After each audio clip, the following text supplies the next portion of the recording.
everyone, and welcome to this episode of the Financial Insight Show at the Novacom Summits event. And with me in this particular interview is a very special person. She was a significant figure at this 2023 Novacom event. Please allow me to introduce you, Dr. Juliet Ehimuan. Hello, Mwelwa. How are you? I hope I'm fine, thank you. I hope you've had. I know we're on day 3 today, and obviously it's been a very, very eventful day. But obviously, for our viewers back in Zambia who don't know who you are, you obviously have an illustrious career, an ex-Google executive, and now you're running your own company now. Tell us a little bit about yourself before we go in and talk about the Novacom event. Okay. Well, thank you. So I'm a tech practitioner. I'm the founder and CEO of Beyond Limits. And Beyond Limits is based on the premise that what we can achieve as human beings is beyond the limits we place on ourselves. I'm also the immediate past director of Google in West Africa. I had a 12-year career at Google and have been very involved in the tech space in Africa. My career spans over 25 years, primarily in tech, oil and gas, and new media. And it's been exciting for me to be part of the growth that that we've experienced in the tech space in Africa. And I look forward to the journey ahead, and it's great to be here. Absolutely. On day 1, Dr. Juliet, one of the key things, actually day 2 of the event, because you were the keynote speaker for this year's Novacom event, one of the key issues that I noticed that you picked on was, some of the emerging trends in tech that are obviously influencing transformation. Are you able to tell some of our viewers in terms of some of the key, maybe top 3 issues that you've identified that will become extremely important going forward? Yes. So digital transformation is already underway on the continent, and I think more and more where everyone is appreciating the importance of digital skills, of digital platforms and tools, and we've seen a year-on-year increase in Africans coming online. At the end of last year, actually. We had 570 million internet users in Africa, and that's more than double what it was in 2015. So in 7 years, we've more than doubled the number of internet users. We've also seen smartphone prices come down, at least coming down, and we have 500 million smartphone users across Africa. So, it's a growing trend. And I think, the pandemic that we had a few years ago also accelerated that move to digital. Now, it's really important to focus on developing the different pillars that can just really help to build a sustainable and a robust digital ecosystem. The first of those, I call them the ABC. Correct. A, access, B, breadth of content, and C, competencies and capabilities. So, A, it's about access. It's important for us to get more users connected. I mentioned 570 million internet users. It's a continent of 1.5 billion people. Right. So we still have almost 1 billion people that are not connected. So, how do we get the next billion users online in Africa? Because that has a ripple effect in terms of, job creation, in terms of economic growth, right? So that would be one priority and imperative that I would just really want governments, and private sector as well to focus on. The second is obviously the breadth of content, where we've seen a lot more local African content come online, right, from business information to creative information. It's great to see a lot of African creative content, music, movies, lifestyle content being exported through platforms like YouTube and being monetized. Not only monetized across the region, but being monetized, from outside of Africa as well. So that's attracting income from outside in. That's foreign income as well, which is great. And we've seen a rise in, tech entrepreneurs that are using technology to solve local problems. That's also very positive. And those solutions cut across multiple sectors, from fintech to edutech to even in agriculture, e-commerce, B2B logistics, and a host of other spaces. I actually noticed that you brought up Flutterwave as well. Yes. Which you kept on, talking about. Yes. Yes. So that one's also an encouraging one. Absolutely. That's one example in fintech. It's been valued as a unicorn. A unicorn is a business worth over $1 billion. In the last decade, we've gone from 0 unicorns to 8 unicorns in Africa.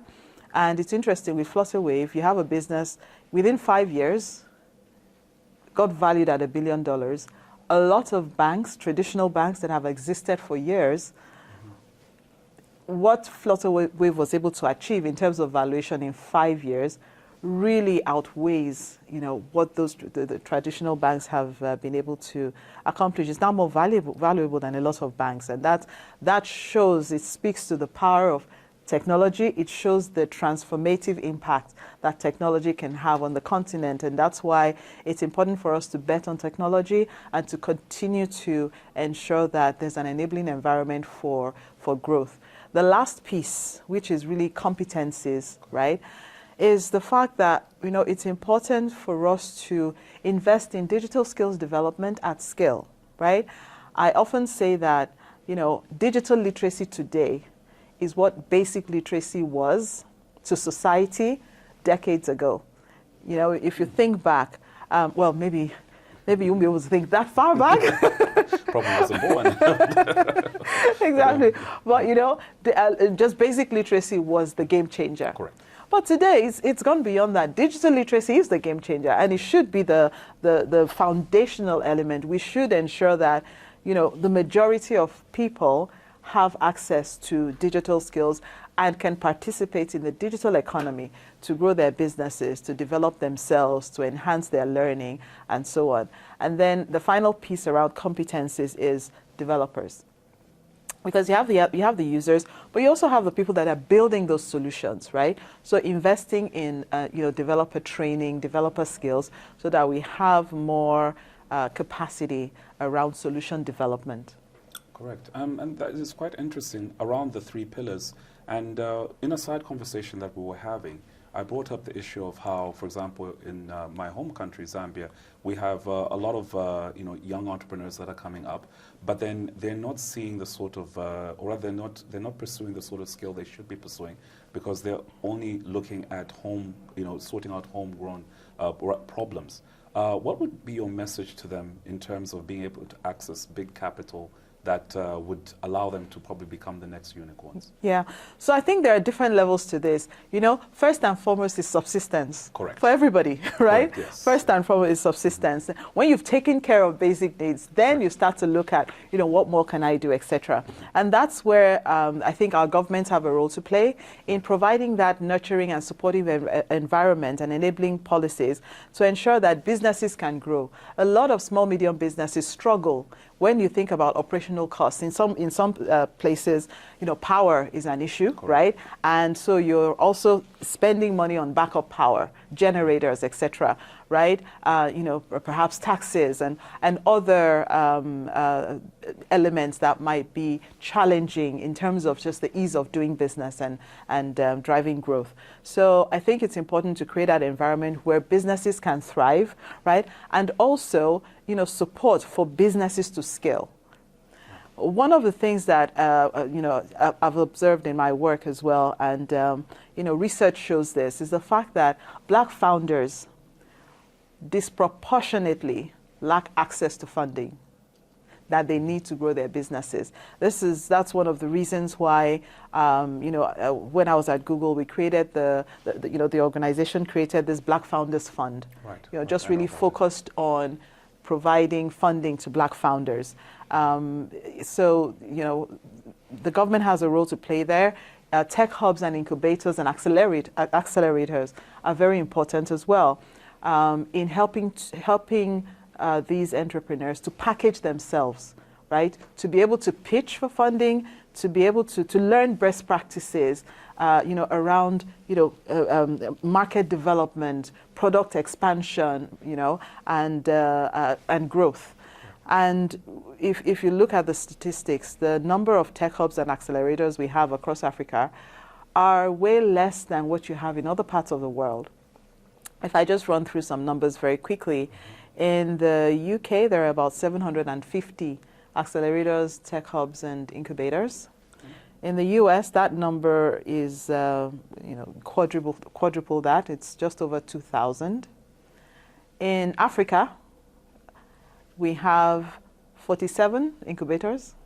Wow. And 643 incubators, tech hubs, and accelerators. And that's for a continent of 1.5 billion people. So you see, our businesses are not getting enough support. Our entrepreneurs are not getting enough support. Right. And that's a very important area to focus on, because small, medium businesses are the engine of the economy. They are huge contributors to growth, to job creation, right? And so that's an important piece that you mentioned. Absolutely. And, in this particular year's event at Novacom, it obviously brings together, various technology leaders. What were some of the interesting conversations that you had at this year's event, and what do you take with you going forward? Yes, so this event is focused on digital transformation, and it's been great to connect with operators, infrastructure providers across the continent. The conversation has really been around how do we grow the access space, right? What models, what new business models, might we think about? How do we attract funding into the space, And overlaying that as well is the charge. At least, for me, a charge is how do we connect the next billion users, right? How do we raise the game so that we're not talking about how do I get another 5,000 people on my network or 10,000? We're talking about how can the ecosystem come together, right, and just really change the game, get the next billion users online, and what needs to happen with the different pillars for that to be possible. So it's interesting to have those conversations and to really think along those lines, because that way we're creating opportunity for the large and vibrant young population on the continent. Absolutely. Dr. Juliet, it's been a pleasure talking to you. I hope someday you will visit Zambia so that we can host you and you can have a look at what's happening with the tech startups in Zambia. It'll be my pleasure. Absolutely. Thank you. Thank you.